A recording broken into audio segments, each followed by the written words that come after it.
Hi, it's Ryan the Talesend, and I'm doing a movie review with no pants on and no underwear on. That being said, you don't care. I'm doing a movie review about Sherlock Holmes. Can you see my hair? Sherlock Holmes, a movie with Jude Law and oh my God, Jude Law and Robert Downey Jr. And for those of you who like Sherlock Holmes, like the actual Sherlock Holmes, this is not Sherlock Holmes. As I've always said with other franchises that were books or anything before, I take this as a completely different universe. This includes Twilight, Harry Potter, hell, Interview with a Vampire.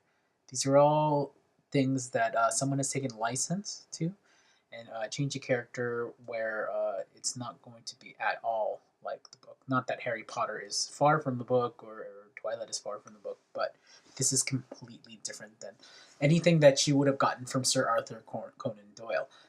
And that being said, it is a good movie. It's a movie that you can actually bring your children to, although there are scenes where very highly suggestive sexual scenes with Rachel McAdams and I think that's her name is, and Robert Downey Jr., who are both almost fairly naked. But other than that, it makes the place that London is, which is a industrial, huge, beautiful city in the what they say is like the Civil War era of the United States history, so 1850s or so, and it shows the breadth and the, the the power, the sheer power that England has at this point in history. It's just a gritty, huge city that London is, full of modern conveniences and a lot of things that are just purely Victorian.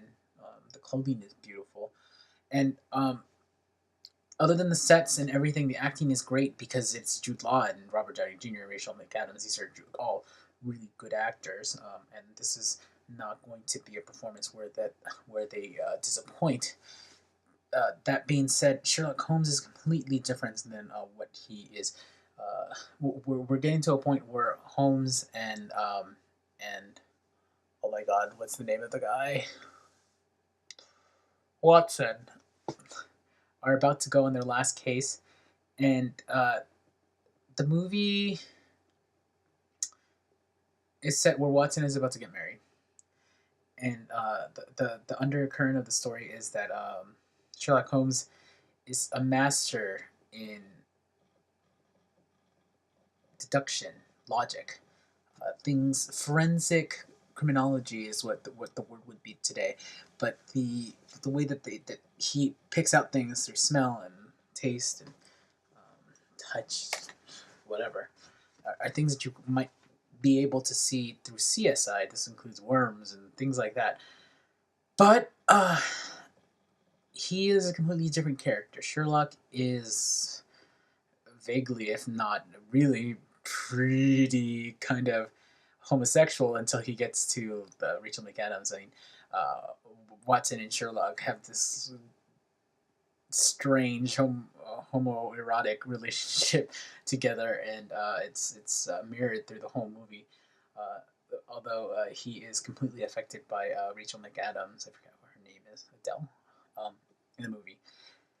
And that being said, if you can get past that, and if you are a true Arthur Conan Doyle fan, you will get pissed off by this movie. But if you can remove yourself from that fantasy world and put yourself in another beautiful fantasy world, which at the end had a very non-tactful way to say, "Hey, we're having a sequel of this movie," which I wouldn't mind actually because it was a beautiful movie.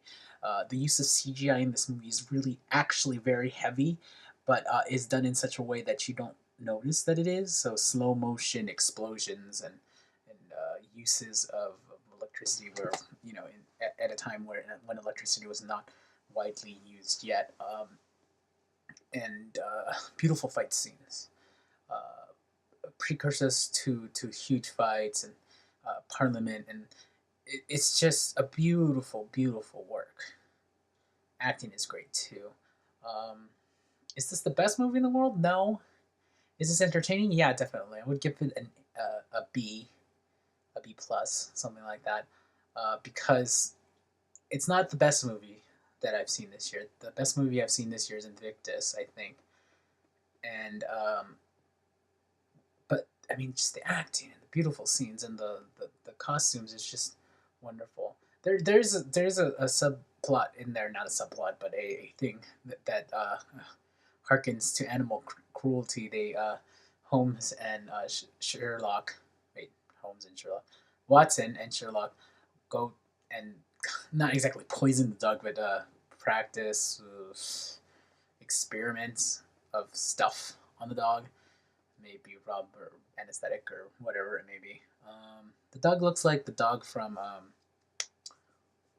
Van Wilder, if you've ever seen any of those.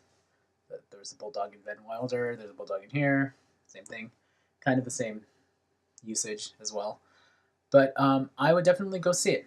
Worth the 11 or 10 or $9 that you have to pay. But it's definitely a go see. Sorry for the long review. But if you want to see this film, good.